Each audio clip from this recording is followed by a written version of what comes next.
Hello everyone, good morning, bonjour.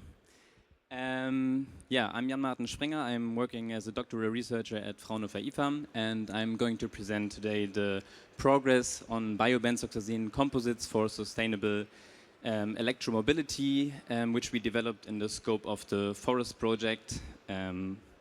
So let's jump right at it. So just to scope the forest project, it's a European Horizon project, and with partners all across Europe and including Turkey. And just giving you the overview of the applications that we are going to develop, or the demonstrators that we are going to develop in the course of this project. So there's 2 thermoplastic demonstrators and 1 thermoset demo. So the thermoplastic is biopolymerides, which are developed with BASF, and we are introducing recycled carbon fiber tapes and needle felts to produce in a protrusion process bus roof cover panels with Mercedes-Benz, Daimler Truck, Turkey.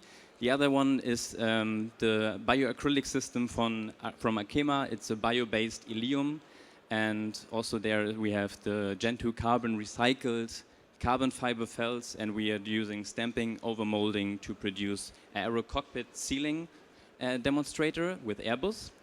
And the third line which we are involved with is the Bio-Benzoxazine development with IFAM and Bitris, a company in England developing the resins, and we have also here recycled carbon fibers using a compression molding process for automotive battery pack panels.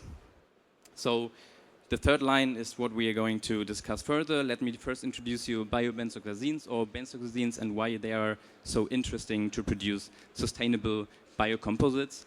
So on the first hand, we have the molecular design flexibility, which is really a main advantage of the benzoxazines. Benzoxazines are a class of polymers which are consisting of aldehydes, amines, and phenols. So we have 3 different species which we can with high functionality, and where we can address or introduce different bio-based feedstocks. So we have the potential to make 100% bio-based materials and use a variety of bio-based feedstocks here.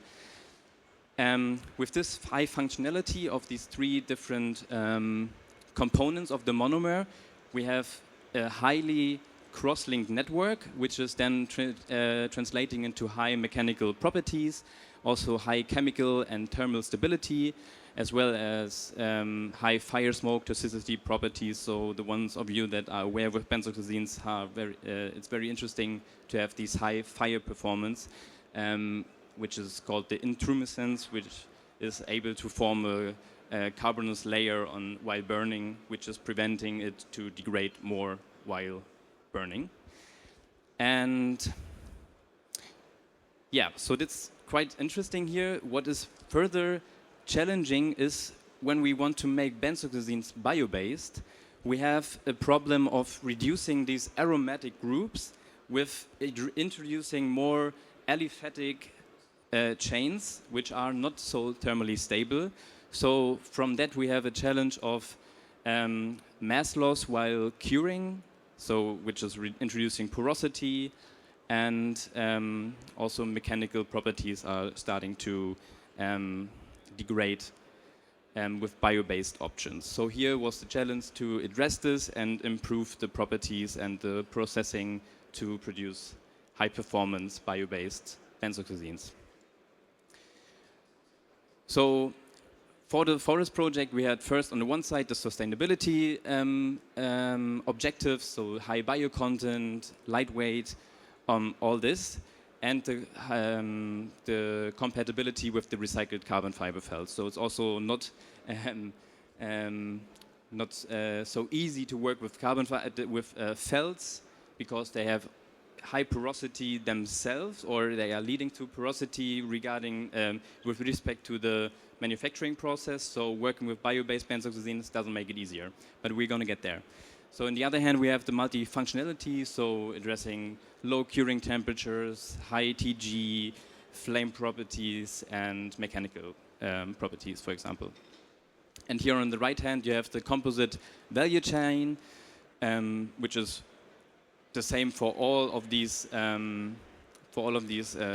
biocomposites in the project. So we have the virgin carbon fibers, first life composites, and what is interesting here, we have offcuts, which is one feedstock material for the recycled carbon fibers, which are then fed directly as offcuts for the recycled carbon fiber felts for the manufacturing of second life composites. And on the other hand, we have the normal pyrolysis recycling process of FRPs, which are then again produced in felts and then in composites.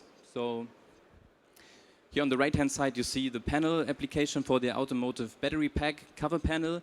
And usually those can be produced from aluminum plates or from glass fiber, phenolic resins. But then with aluminum, we want to get lighter than that, one objective. And on the other hand, with the phenolic resin options, we don't have the thermal performance. So that's why we are using the benzoxazine alternative.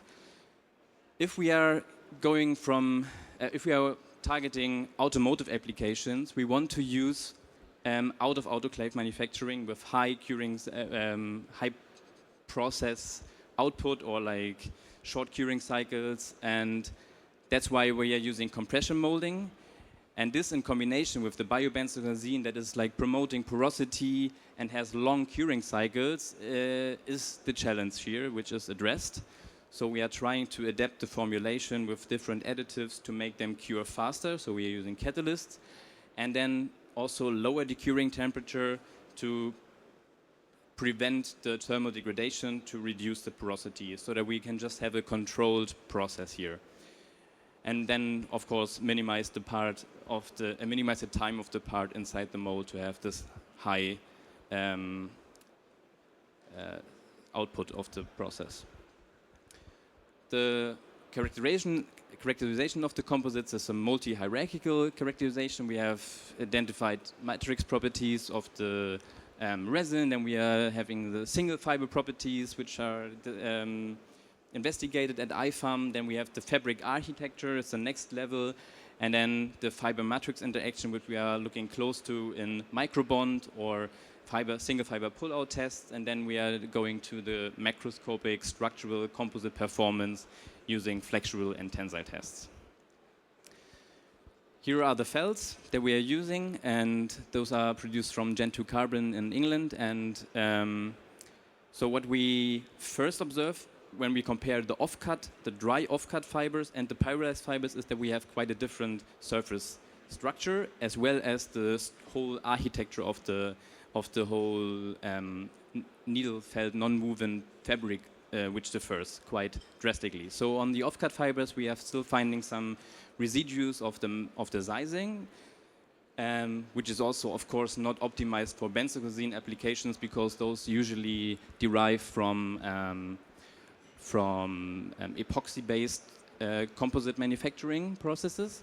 And so from this sizing, we have still some coagulation of the fibers or fibers that are agglomerated in the multi-filament structure, which is leading to a higher felt density, which is impeding the wetting later on, also in the compression molding, and makes it much more difficult for the resin to penetrate through the fiber bundles and reduce porosity, therefore.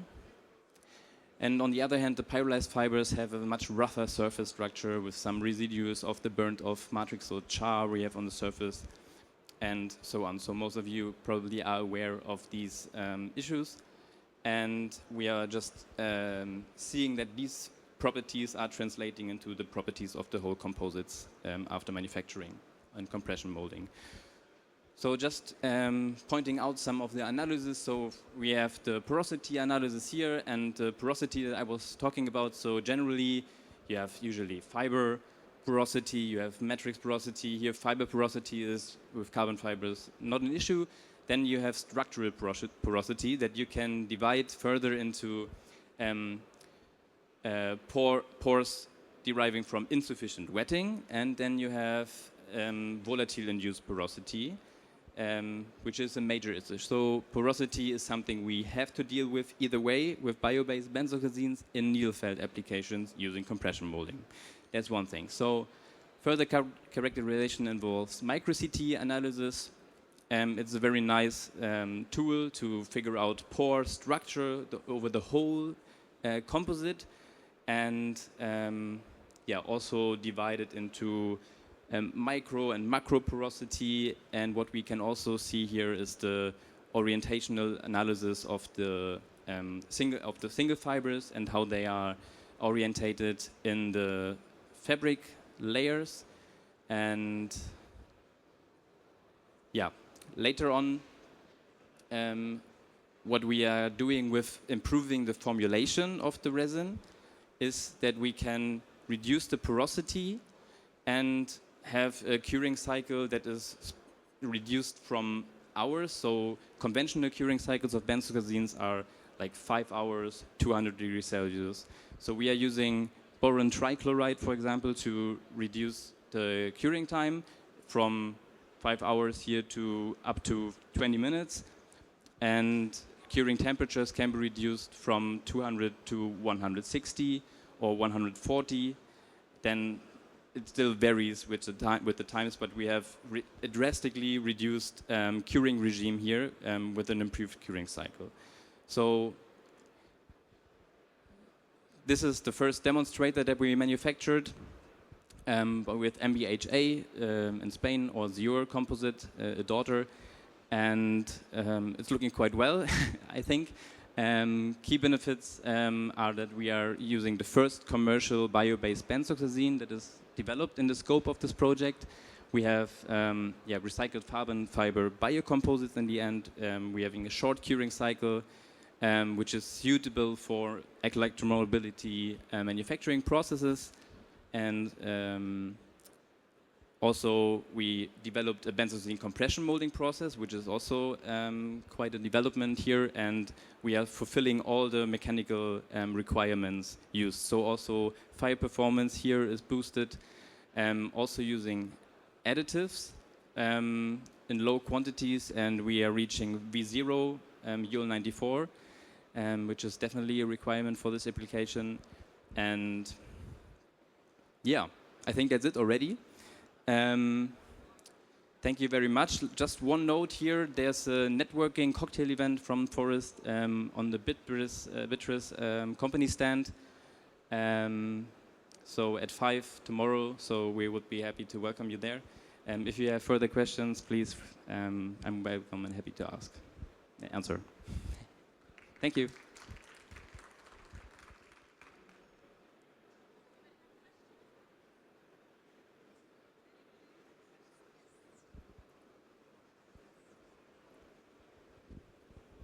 Hey, thank you for this presentation. At the beginning, you showed that you're aiming for a certain bio-based content in between 60, 100%, I think. What was the bio-based content of the demonstrator you showed us for the battery cover? Yeah, it's a good question. So the resin we use there is 60% bio content, which is just the lower level. What you have to consider there is there's low quantities of the catalyst, but it's 1 weight percent, so that's even reduced. In the end, in the component, of course, it varies even more. It's the resin has a bio content, then you're having the fibers, which we have a fiber volume fraction of about 25%. And that's also more or less the maximum achievable within this process with low manufacturing pressure. So for compression molding here, I mean, you can have a high range, but we went for 35 bars, which is not so much for conventional compression molding for automotive parts, but saves some energy there as well. So yeah, the resin 60%. Also within the scope, we have developed other or explored other benzoxazines, bio-benzoxazines with bio contents above 90%. Yeah. Okay, thank you. Thank you. Do we have any other questions? I thought that was very loud. Yes.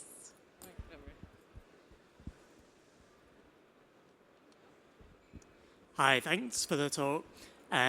apologies if you already addressed this, I just missed the very start, but what is the source of the biomaterials, like the feedstock? So it's cardinol for the phenol species and fufural for the aldehyde. It's two major things. The one thing is like cardinol is difficult to source in Europe, of course, as you can imagine. It's not cashew nutshell oil. So when it comes to bio-based feedstocks, it's always an issue which is addressed with upscaling of the bio-based materials. Of course, you can explore different varieties of benzoxazine or bio-benzoxazines, but upscaling is a challenge. And yeah, in the scope of this project, we have explored some very nice options which are not at the TRL that we can upscale and produce now apart, but which look at least promising also to source within European feedstocks. So that's interesting follow-up.